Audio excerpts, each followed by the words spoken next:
We go back to the Elizabethan age. I'd just like to remind you that we began our first episode of Poets and Poetry by Indira with William Shakespeare of the Elizabethan age. And then I searched for poems by poets not so well known. So the poet today is somebody called Michael Drayton. Before that, let's quickly review what the Elizabethan age was all about. Remember, Queen Elizabeth was on the throne for ever so long. It was a period, an age of prosperity and peace in England. It was a period where the arts flourished, where the theatre really took its place, and that is why you have playwrights like Shakespeare. But at the same time, it was also the age of poetry, the flowering of the sonnet as an accepted form of poetry, as a genre. And remember, the sonnet sequences which were made popular. The sonnet sequence. So the sonnet is a kind of poetry, of course, you all know, the 14-lined poem. But more importantly, there were poets like Sidney maybe, like Spenser maybe, and like Michael Drayton, who wrote sonnet sequences. So you have either a theme or a person to whom it is addressed, and then you have the sonnets. Just as an aside, I also want to remind you that the Elizabethan age is the period when we are told, that's what our social science books tell us, that Sir Thomas Roe came to India and knocked at the doors of Jahangir's court. I want you to imagine that. I don't think he came and knocked, but what we mean is they came to trade with India. So it's that period too. So in that sense, the Elizabethan age is of importance to us Indians, Indian readers, Indian poetry lovers, what have you.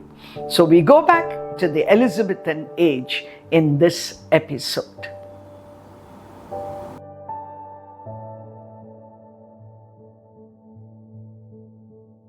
The poet in this episode is Michael Drayton, 1563 to 1631.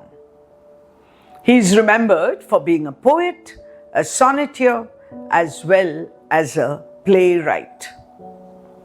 An interesting work that he wrote is called Polyolbion, and I believe it's a topographical poem. Have you heard that term? New for me too. It is about the landscape, the history, and the legends of England. But let's look at his poetry collections. The first one, published in 1590, was called The Harmony of the Church and was a volume of spiritual poems. Then in 1593, he published what is called The Shepherd's Garland, which was a collection of pastoral poems. Then we have, in 1594, Ideas Mirror. In fact, he had two volumes called Ideas. And this Ideas Mirror is a cycle of 51 sonnets. I believe he also wrote for the theatre. But interestingly, we don't have any play which is associated with his name, because I believe he was very fond of collaborative writing. And therefore, he wrote plays along with his friends. And the plays today are remembered with the name of the friends, with the names of the friends.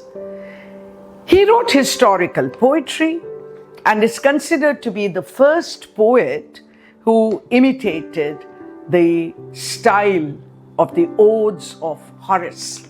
We have to remember that in the Elizabethan age, many of our poets, many of our writers went back to classical writers. We have Petrarch also, of whom we talk when we talk about the sonnets. But here we are talking about the Horatian odes. So we notice that Michael Drayton, though to most students of literature today, is not a very well-known name. He wrote various kinds of poetry. And of course today, we are going to look at one of the sonnets from his famous sonnet sequence.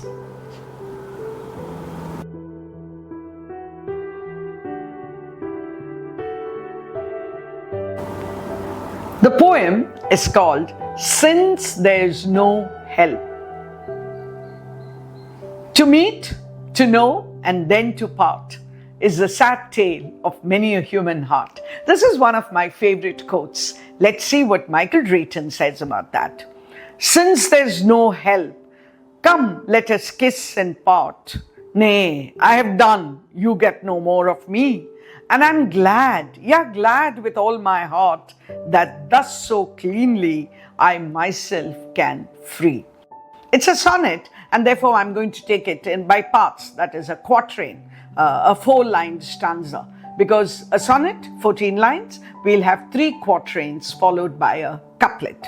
So he comes, the poet, the male here, comes to his beloved and says, since there's no help, we've decided, we had enough of each other. Probably our love is dead. Come, let us kiss and part.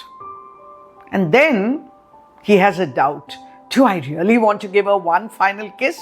Nay, I have done. You get no more of me.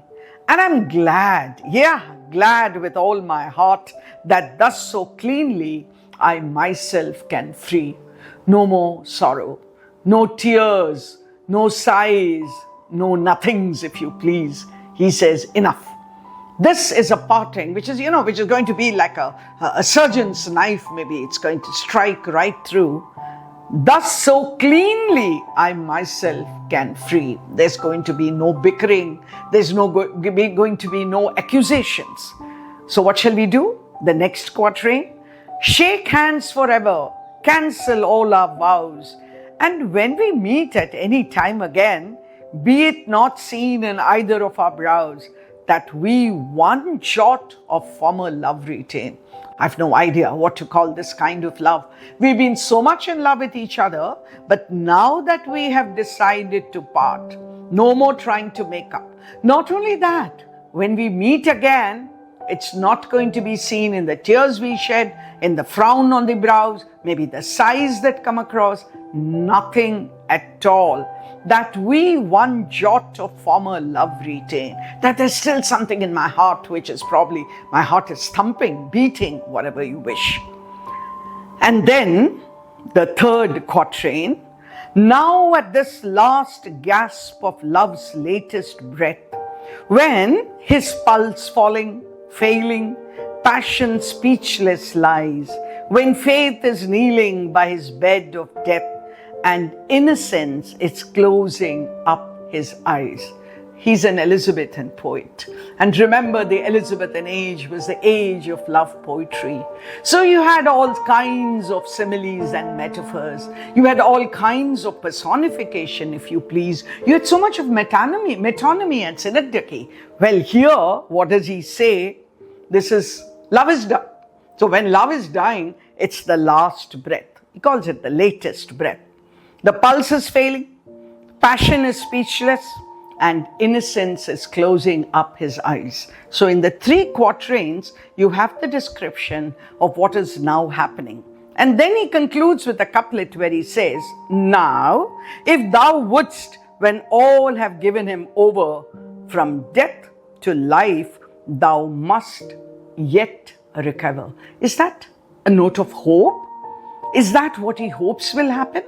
Is he thinking that when we come back face to face each other, all that love that I felt for her, that we felt for each other, would revive? I'm leaving it to you to imagine what this lover feels at this moment when the sonnet ends, though it begins with, since there's no help.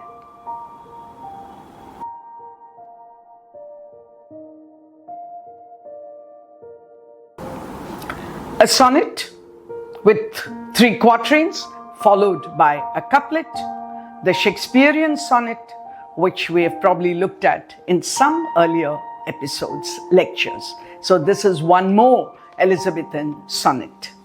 A love sonnet, a part of a sequence which I believe was originally 51 sonnets, but he added some more and it became 63 sonnets, all on the subject of love.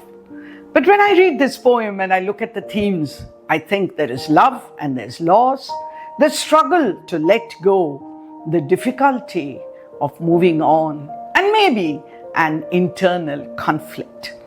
And what about the figures of speech when there is so much of complexity in love? There is the hyperbole, you remember, where there is exaggeration.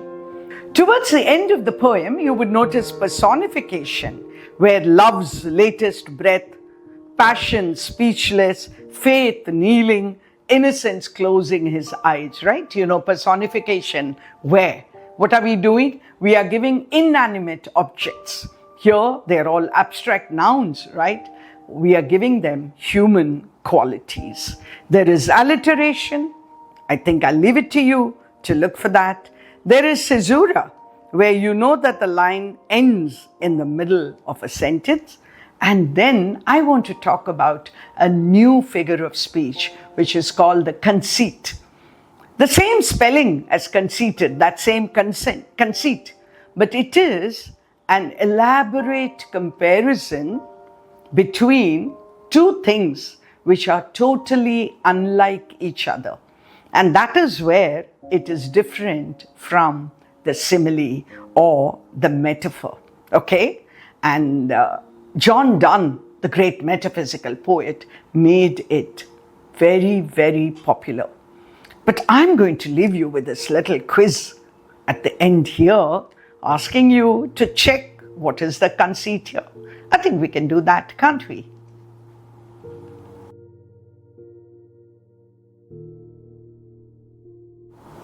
That was a sonnet, an Elizabethan sonnet, a Shakespearean sonnet.